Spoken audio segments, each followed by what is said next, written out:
introduction, talk a little bit about the status of Omega and Labs. We're going to go through the promotion and the creation, integration with TEA, and orientation calls. So one of the things that I wanted to discuss with this meeting, and the purpose of this meeting, is just kind of get an overview of the direction we're heading with interest groups and try to get all of the concerns that we might have and go through the advice process a little bit. So the opening question is, what are the challenges for TEA study groups and TEC interest groups to coexist for the benefit of token engineers? And so right now I just kind of want to ask this question as a way to kind of get your thoughts of like just, you know, surface challenges that you see, things that we can be doing better. And yeah, would anybody like to start?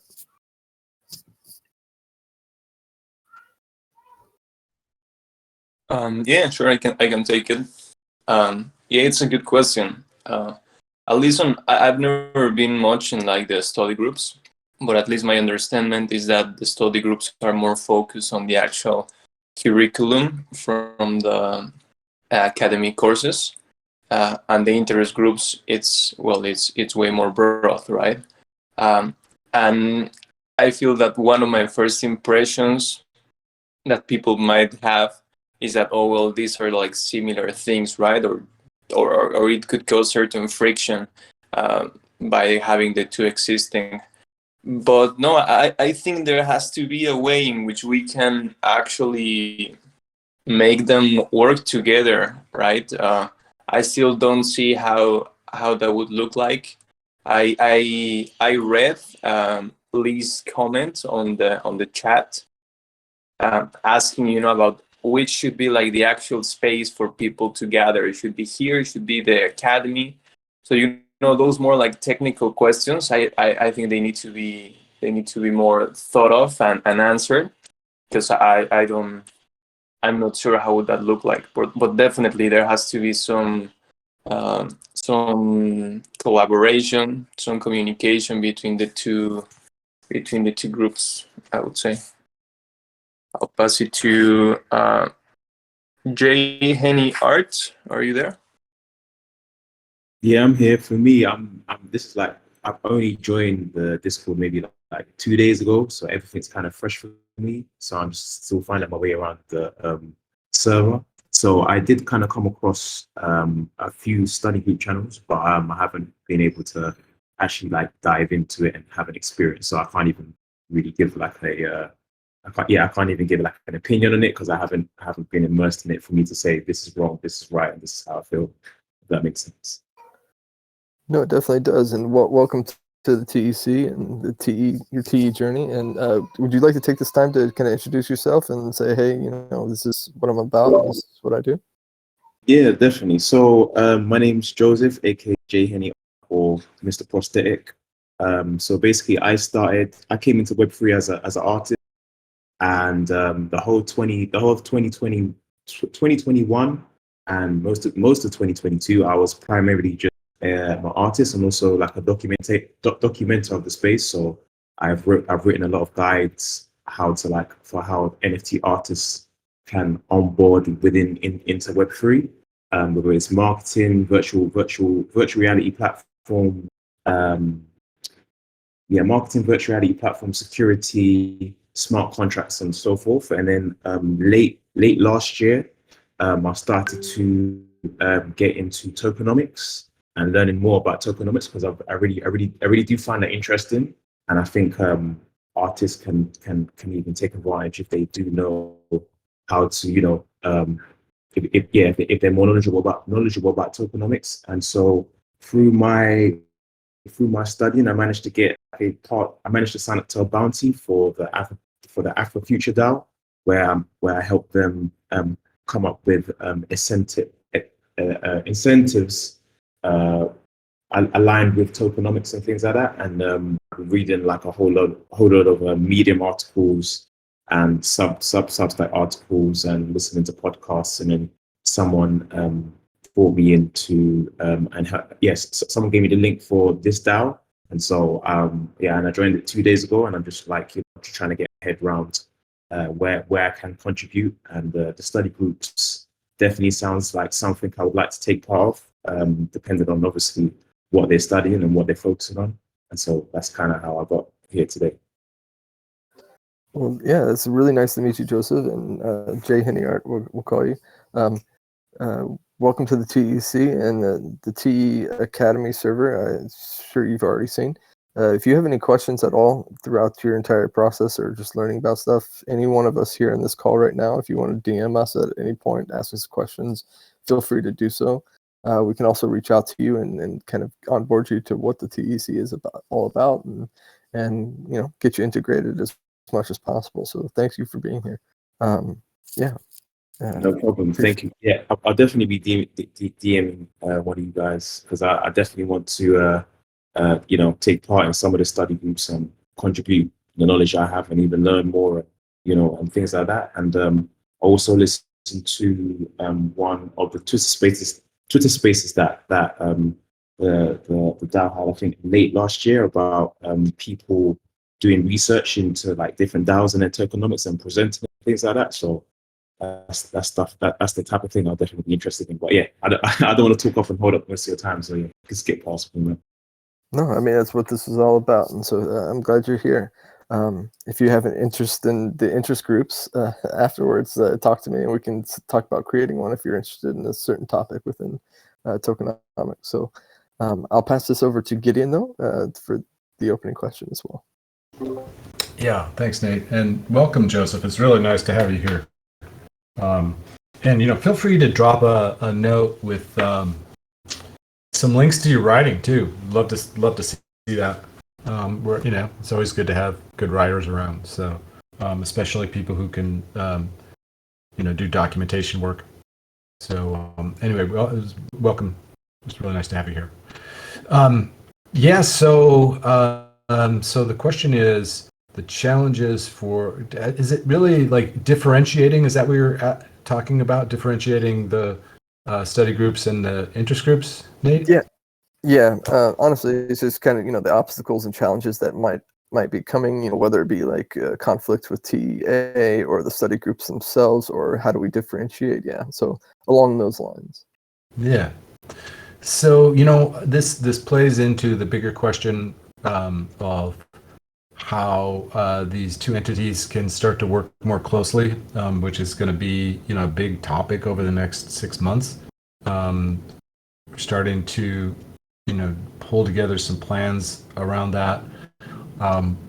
Griff and I are meeting with Angela once a week starting next week to work through various issues. I think this is kind of falls into the category of what's the difference between these servers? And this is just preliminary, the kind of my thinking on this, and we got to do a bunch of work on this. But I think a number of us have been seeing the TEC as more of a commons that is not specific to one server, but like we're building things like the curation service, or we're working with others to build things that can span across the servers and basically cover the field, of token engineering, regardless of what server it's on. And these are the two main servers right now, is the TEA and the TEC. So I've been thinking about kind of like, if you think about the TEA as more about education, one space that has not really been covered is more like the application of token engineering. So if it's like education and research on one, and then the application of token engineering on the other server, that might be, we talked about this a few months ago, as like that's probably a good space for us to focus on. So I think that's why the labs interest group is really interesting, because that's something that YGG just like jump right into, is like collaborating and doing actually doing the work. So that seems like a good high level differentiator for me between these two, is when you're talking about learning a subject, it's on the TEA, and if you're talking about actually getting in and playing around with it and applying it, then that's here. And maybe what we're really trying to do is build just really good bridges between the two. So, you're getting the best of both worlds. There are some things that I feel like I'm going on too long here, but I'll just say that Shahar and crew have looked at various ways of syncing between servers, and there are some tricks for doing that. So, yeah, I guess that's it. Yeah, thank you so much. With that,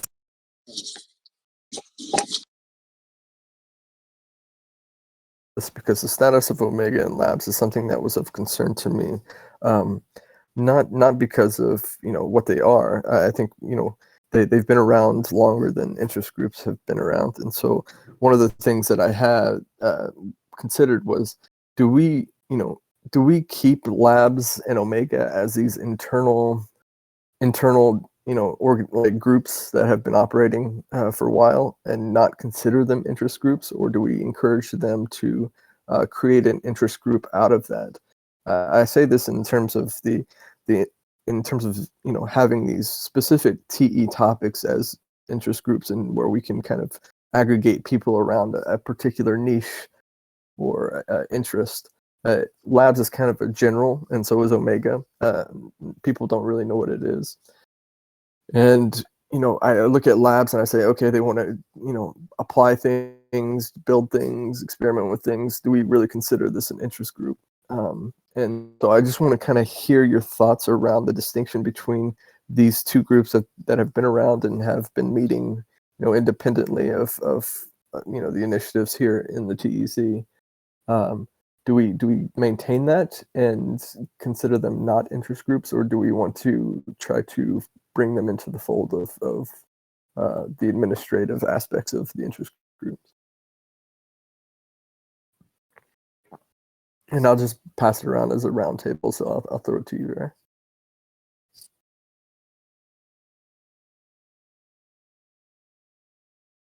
Ray. Yeah, that's a good question. Because I do agree that they, at least on the name title that they have, sounds pretty general, or you don't really know what are they about. But if you ask, I guess, any member from the Omega group, I would assume that they would say that they deal with ethics.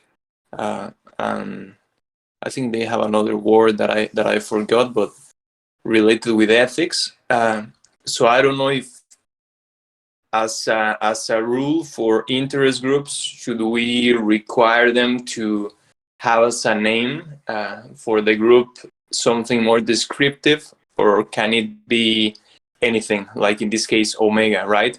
But then if you have a name like that, you need to have like a really clear, short description about what the group is focusing about. So I would say like ethics for Omega. And for Labs, I remember that YGG also mentioned, I think his topic, like his main issue he wanted to tackle, I don't remember exactly what it was, but I think it had something to do with mathematics or with models, if I'm not wrong.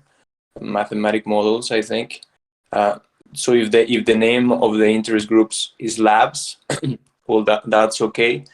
But the specific topic for the group, it's like mathematical models, right? So I do think that it's important that each interest group have one interest defined for that group, but maybe we can just like set them free in deciding which name do they want to have, as long as that name doesn't imply that they cover tons of different topics.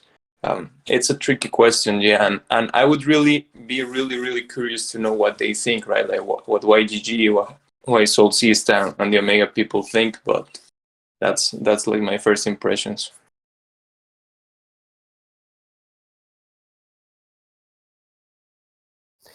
Yeah, I reached out to them. I was hoping they would be here for this meeting because it's something I wanted to clear up in terms of moving forward. But Gideon, I want to get your thoughts as well. Yeah, I think that there's kind of two views on this. One is trying to kind of keep things more orderly and, so that they make sense to newcomers coming in. And then the other is more just kind of pragmatic, like, well, who do we have here and who's got energy already? And I kind of skew more towards the latter, in the sense that Omega and YGG, Solsista and YGG have, they have just demonstrated over time an interest in doing this kind of work. Neither of them really want to take on the overhead of managing a working group. I know in YGG's case, that's definitely the case. And I think for Shebnem, I had a conversation with her a while ago where I think she felt the same way. And I think she's trying to manage her time. She has other commitments that she's trying to manage. I think that in the case of the work of what Shebnem's doing and that crew, I think that is kind of a mix of things. Omega was started as more ethics focused, but the Consilience Lab ended up becoming something much bigger than that. It's like a curation effort that is really focused around integrating. It's like the Consilience Library is an effort to tie together all of the petals on the token engineering flower. So it's not really ethics. It's not strictly ethics. When she and I talked about this originally, I'd asked her if she would be interested in having an effort that's really much more tightly focused on ethics, and she said that she thought she would. But I think that was several months ago. So I think that is the question for her. Is it seems to me that the Consilience Library is not really an interest group, but that ethics is. And so that's the question that I think needs to be posed to her. And then YGG, I guess my take on that is like, there's some energy there. If we can, I would hate to be overly restrictive, or I don't want to say bureaucratic, but overly restrictive in that, especially as these things are just starting up and we're trying to build energy and build enthusiasm and engagement. So I guess that'd be my take.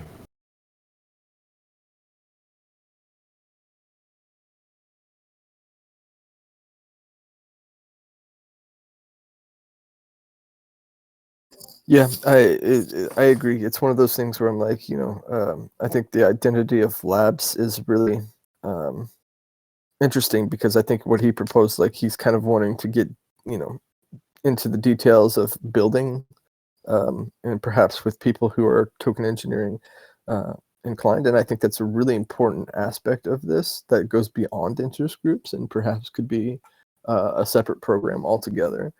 And in terms of Omega, I do think, while Solsista, Shebnem may not, have time to operate one, I think she has mentioned before that there are plenty of people within Omega that have shown interest in like leading an interest group. So that might be something to explore as well.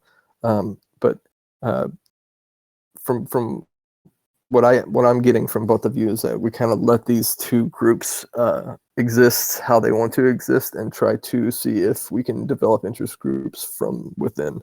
And so I think that's the best way to move forward. And from an outsider's perspective, Jay and Art, do you have any thoughts on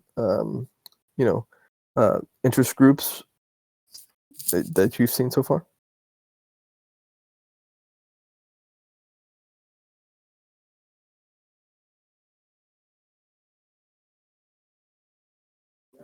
And hey, Rex, how are you? I was just joining him for a little bit. Yeah, no worries. We were just talking about the status of Omega and Labs. and whether we should have consider them separate from the interest groups that we currently have, and whether we should extract interest groups from those from within or not. So, but right now, if you have any thoughts on that, please add it. But we're going to go to the first agenda item real quick, which is the review of the interest groups 1.0 document, which I'm glad you showed up, Rex. What I want to do is kind of just get roundtable feedback. I don't know if everybody read that document.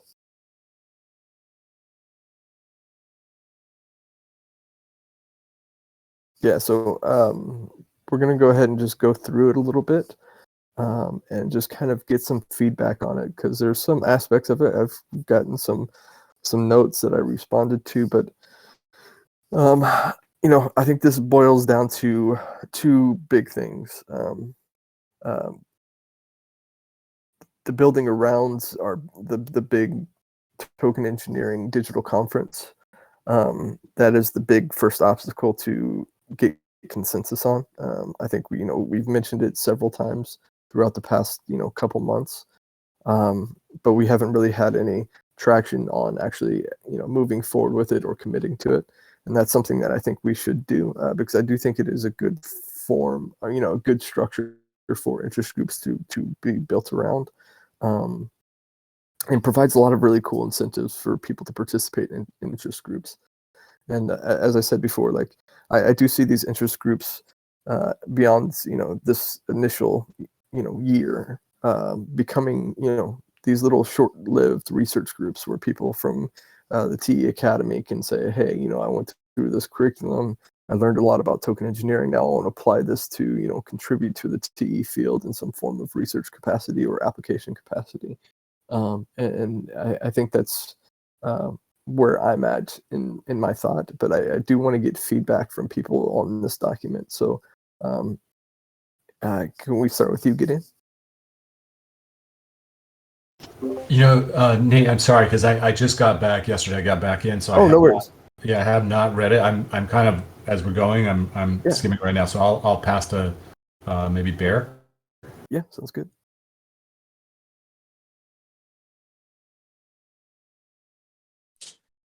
Yeah.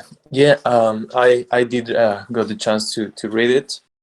I liked it overall.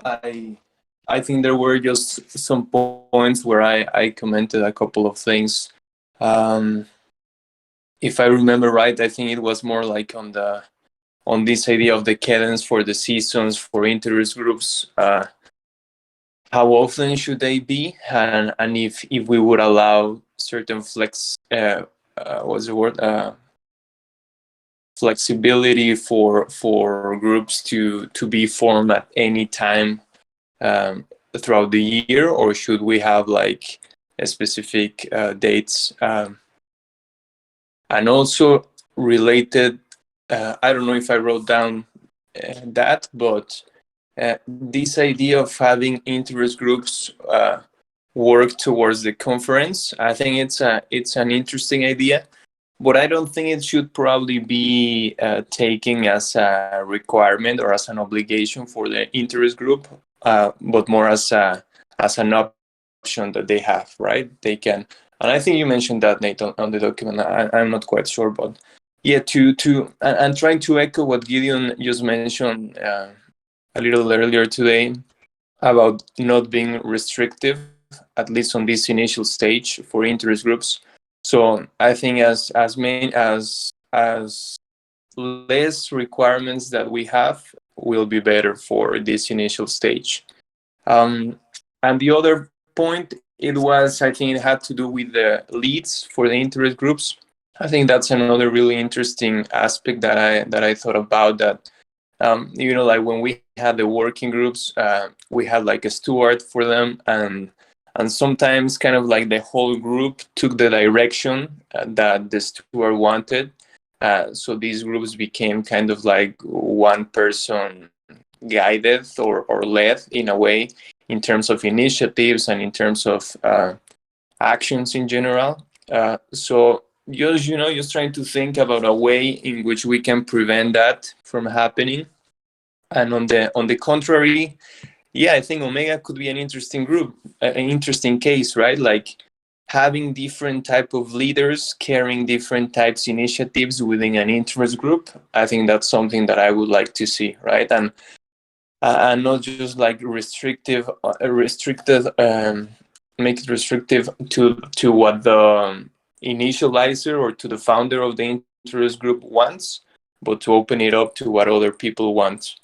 I think we need to be careful also to find that balance in terms of openness, freedom for people to lead new initiatives, and also responsibility and accountability in a way, although might be really simple at the beginning, but I feel there has to be also certain responsibility. In terms, for example, I'm thinking of the Disco role that there's currently available of the interest group lead. What does that mean? What permissions do you get if you want to be a lead? So there has to be, I guess, some type of filter for people that want to first to create a new interest group, but then within the group, like some filter that lets you become a lead for new initiatives. So I think those differentiations might be important to tackle as well. And yeah, I think that's some of the main things I would say. Can I ask a question with regards to the interest? Are the focus of the particular interest groups, are they like voted on? So, for example, is a proposal proposed and then people vote, all right, this is what this particular interest group is going to be interested in researching and so forth. And then also, are the roles fluid, or is it like, static to where at the beginning of the interest group, once roles or, things have been assigned, it's like you're locked into those things? Yeah. In terms of the structure of each individual interest group, I think that the interest groups themselves are free to decide how they operate, how often they meet, if they want to create roles for themselves, if they want to create decision processes. That is strictly up to them.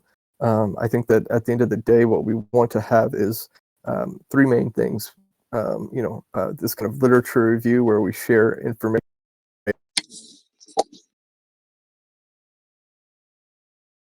Working towards something. So having these interest groups saying, hey, we want to contribute something back to the TE field. So if it's, voting systems, one of the things that I would like to see happen within the voting systems working group is to create a voting systems framework for DAOs or for protocols to say, hey, these are the types of voting available for everyone and when to use them and how to use them properly.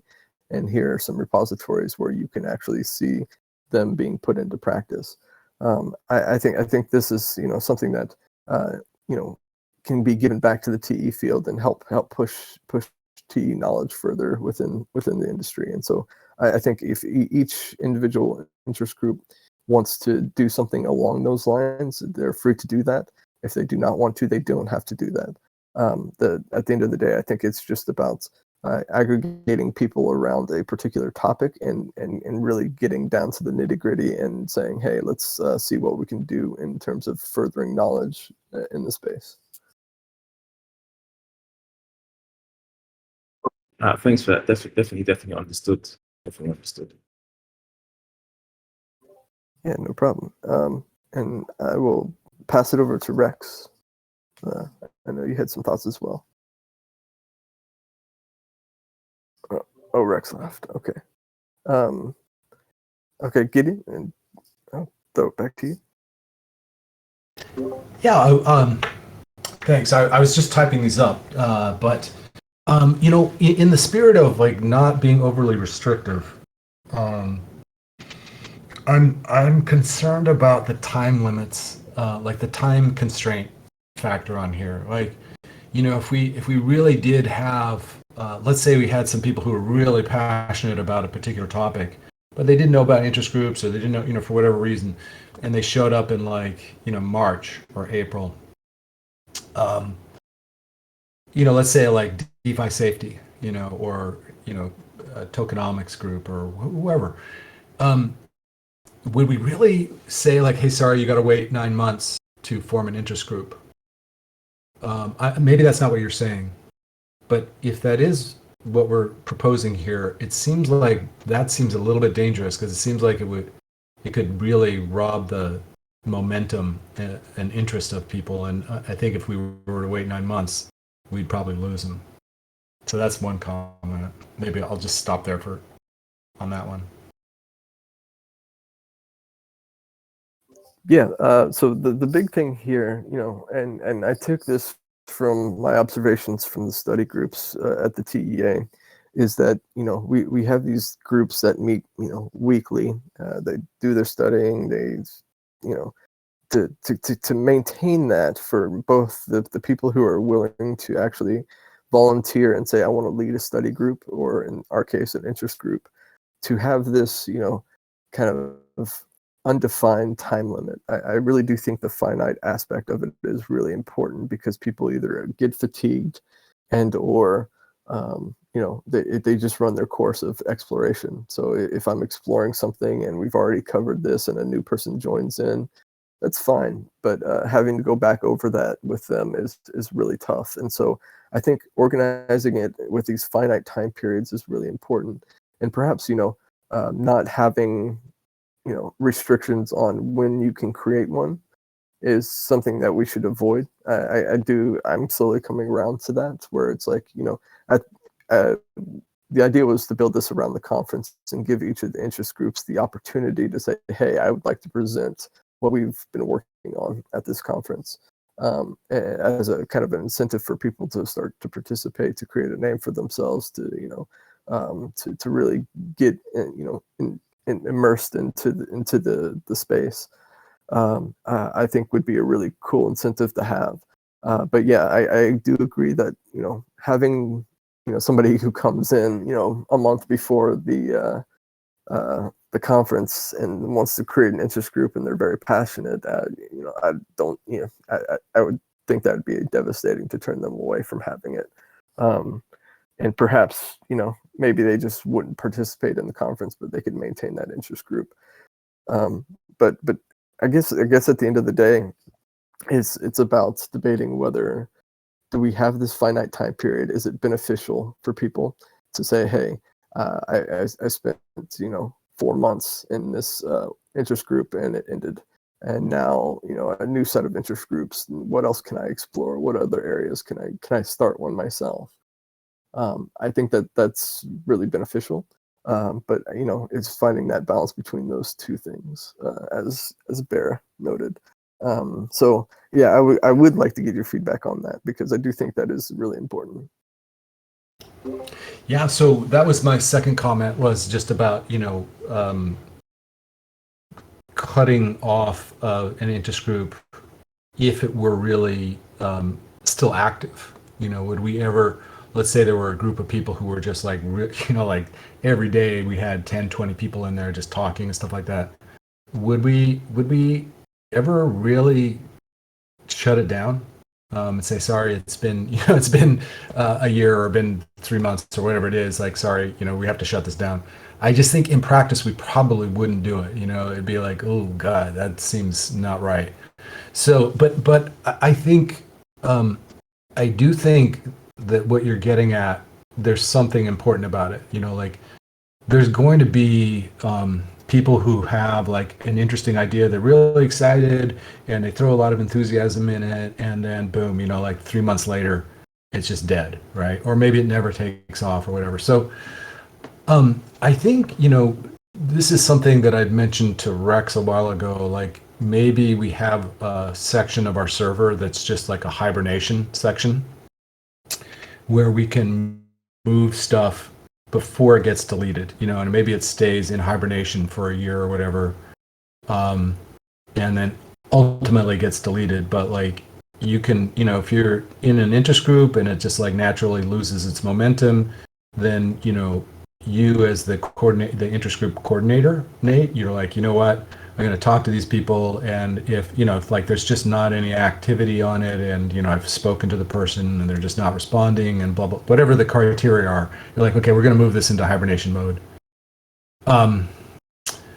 So I think there's something like that could kind of address that, and then that's one response. And the second response is I think that there's something also that's kind of interesting about what you're talking about like a limited push, like by making it, like this is a 3-month stint.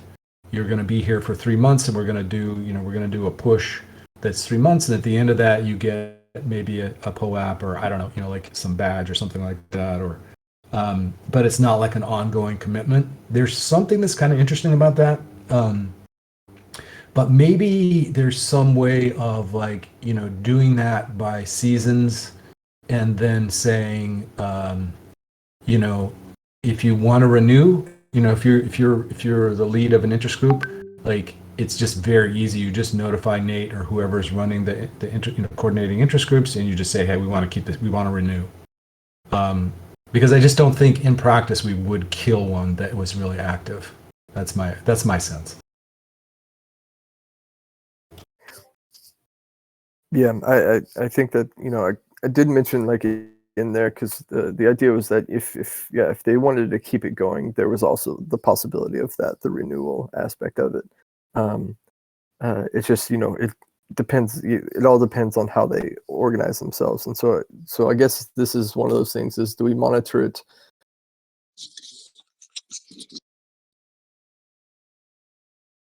Thing where it's like, hey, voting systems, we petered out at 4 months, but 3 months later somebody's really excited about voting systems and they want to lead the voting systems and rejuvenate it. And maybe Nate, there's maybe two ideas. I don't know what's the right thing to do here, but I'll just throw these out as ideas. So one is maybe there's like a trial period for a new interest group, which is like it's 3 months, and at the end of it, it's like no harm, no foul, right? If it just doesn't build momentum, it's like it goes into hibernation, and like no problem, like no problem at all. But if at the end of that, the group has proven that it's like doing well, then it goes into like a more sustained, it's like a sustained interest group that just basically stays around as long as it's active, and then if it gets inactive, it goes into hibernation. So that's like another model. And then a separate model would be if we said, hey, you can set up one of two types of interest groups. You can try to set up a permanent interest group, or you can just do you can intentionally say, yeah, this is going to be a temporary interest group, and it's got a 3-month shelf life, and at the end, you get a POAP, and then it's more like a course or something like that, or it's more like a project, or I don't know. But I could see both of those, or I could see maybe some combination of those two ideas. Yeah, I like those ideas as well. And to add on to them, I was also thinking that maybe it would be helpful to also define what does it mean for an interest group to fail, and what does it mean to have like an interest group being healthy, and maybe add some metrics to that, like how are we going to measure the health of the interest groups, if they are growing, if they are being active, if they are having engagement, or when are we going to define that this interest group it's going to go to hibernation mode, or is just simply gonna get shut down, right? Because it failed, So maybe having those factors or those metrics clear, that can also help out.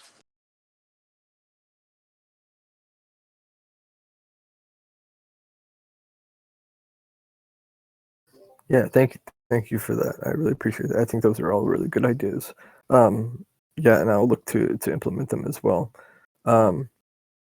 But we're going to move on from that. If you have any more notes on that, please do add it to this interest groups 1.0 document. We'll keep up to date on that and have some kind of finalized document of how we move forward. I've got a couple more things that I want to go over in our agenda.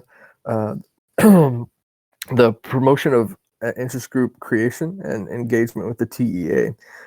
This is something that I wanted to consider in terms of I've had a couple of test tweets that I had Acid Laser post on our Twitter about interest group creation with our mission. Hold on a second. Give me 1 minute. Let me see if I can find that document. The creation form.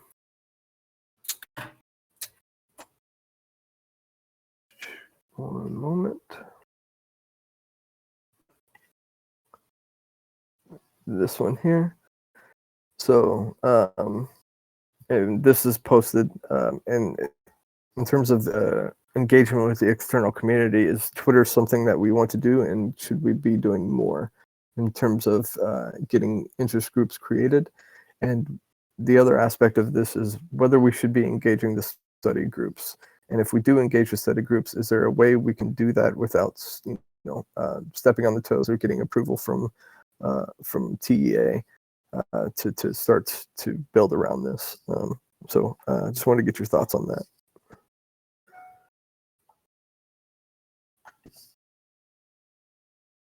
And I'll pass it to you, Bear.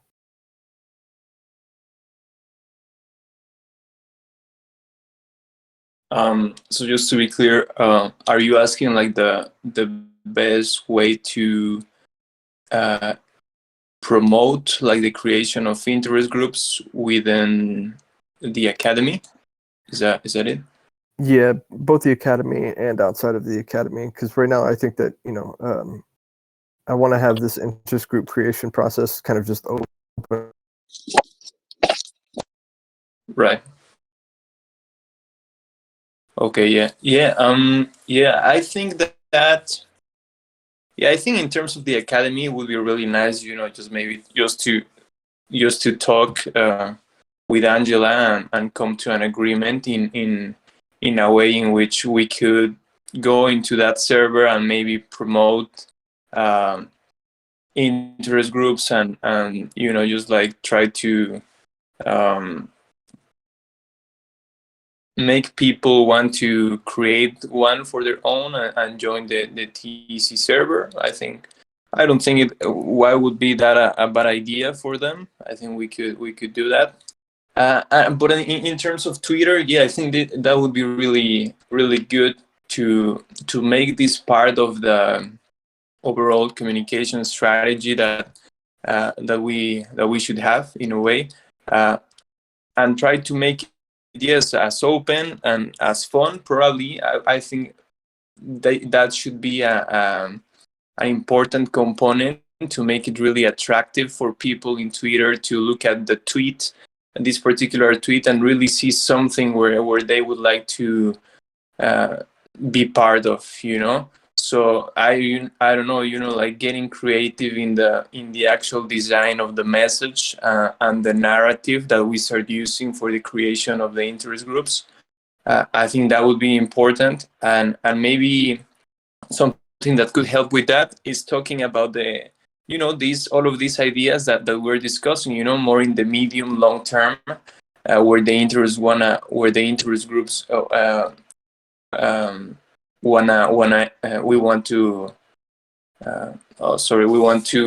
want to get them to that point, to show that, and to explain that to people. I think that would make them excited. So maybe like polling in Twitter for also trying to know the different type of interests that the community or the followers have as a prior step to throwing the creation form. That would be also interesting, and have this different type of content that might not also mention interest groups directly, but kind of like path the way for the creation of interest groups in a later moment in terms of Twitter. Yeah, I don't know if I'm making much sense. I'm just like spitting a bunch of ideas that are coming to my mind right now, but I'll leave it at that right now. No, that's great. I just wanted to add upon that, and I think definitely a great idea in terms of like promotion and marketing the interest groups. And also, I was also thinking of any of the like success stories for the interest group. I remember you was talking about relative to interest groups being aligned to conferences, and then the results of the research and stuff like that being presented at conferences. So, for example, talking about some of the successes, this interest group published a report that was then featured or presented in, I don't know whether it's a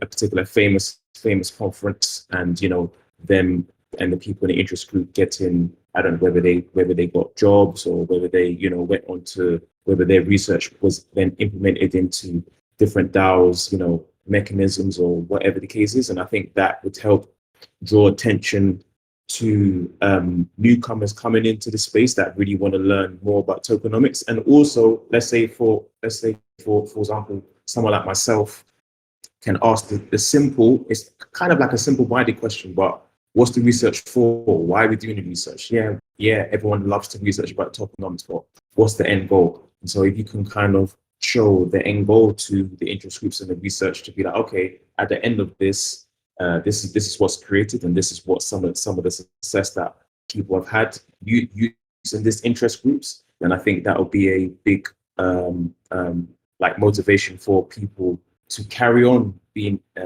members of interest groups, and then also onboarding people into joining and creating their own interest groups. If that kind of makes sense, because then people can create interest groups based on gaps in the market that they feel is happening at the moment, and then therefore they can use the interest groups to implement that into actual Web3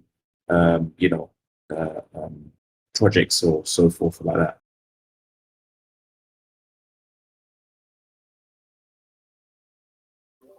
Yeah, thank you, Jay Haney. That's really good. I really appreciate that. And Gideon, do you have any thoughts on this as well? Yeah, so one thing that I do know about the Academy's plans around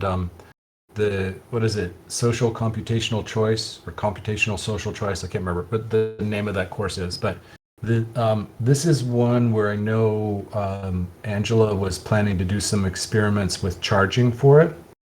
So this is important to them. And we just want to make sure that we don't, whatever we do, interfere with that, or draw away from people actually taking that course and paying for it, because this is an important experiment for them. So I think one of the challenges in this particular case is that this is a more advanced course. This isn't like a fundamentals course. This could be the kind of a course where many practitioners might be interested in it. And so, if you go back to this idea of, education and then application as being kind of like, there's an education community and there's kind of an application community. If that's where things end up going, this is kind of an interesting mix, right? Because it's like an advanced course. So I guess, specifically for that particular course, because I think that will be, if there's any place where there might be some tension, it could be around that. So I would say that, it's probably worth mentioning to Angela specifically, and I can bring it up, but it won't be until next week that I'm meeting with her. But I think it's probably worth mentioning this is something that you've been working on for a while now, and that asking like, is there anything we can do to help promote the course? And then I guess the other thing, Nate, is I don't know. We haven't talked about what your plans are for the voting systems interest groups in particular, but like in terms of who you're doing outreach to. Like I could see, there are a bunch of people who are like friends of, say like Livia's, and I mean, they're kind of the known players who are doing work in this area, right? So, are those the kinds of people you're trying to bring into this interest group, or have you thought about that much, like who you're trying to attract specifically? Yeah, honestly, it's one of those things where it's less about having the big players than to having like I feel like the interest groups specifically are made for people who are just entering the space, who are just getting their feet wet in terms of learning a little bit about it. Like I see this as being complementary to the TE Academy's initiatives, where you have people like Olivia and stuff. They may be prominent speakers, and maybe we have them show up as like showing up and saying, presenting on something that they're experts on in their expertise in. But I think this is kind of complementary to people go in, they take their the curriculum over at TE Academy, and they're really interested in voting systems, maybe not just computational social choice or social choice theory, but they want to kind of expand their knowledge or their application for these things and get their feet wet. I think the interest groups, this is where we would apply that, where they say, hey, come do some literature review, come learn a little bit about the the basics, the foundations of this particular niche interest, and then apply it to something that you think will be beneficial to the community, to allow them to get their name and out there. Where we have like people like Livia who've they're pretty established. Like she's very much involved in the research aspect of things right now, and so I think these interest groups aren't really tailored for those individuals outside of like, hey, guest speakers, come learn from these people. But yeah, I think the way I initially have these interest groups is to be tailored to people who are just getting involved and want to get their feet wet to explore a particular topical area and really kind of get some experience under their belt.